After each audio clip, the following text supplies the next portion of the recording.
মৃত বাবা মায়ের জন্য বোনের জন্য সব পৌঁছানোর উপায় কি কি?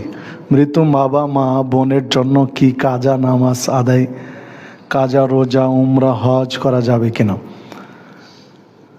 মৃত ব্যক্তির জন্য কয়েকভাবে সব পৌঁছানো যায়। তার একটা হলো সাদাকা, দান সাদাকার মাধ্যমে মৃত ব্যক্তির কাছে সব পৌঁছানো যায়। আর একটা হলো দোয়ার মাধ্যমে সব পৌঁছানো যায়।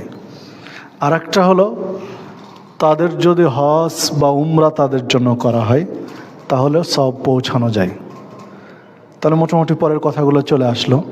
আর কাজা সালাত নেই, মৃত ব্যক্তির জন্য কাজা সালাত আদায়ের কোনো সারি বিধান নেই। তবে সিয়াম যদি কাজা থাকে, রোজা যদি কাজা থাকে তাহলে আদায় করে দিতে হবে, সেটা আদায় করার বিধান রয়েছে। আর উমরা হজ এগুলো তো সুযোগ আছেই করার। জাযাকাল্লাহ খায়র।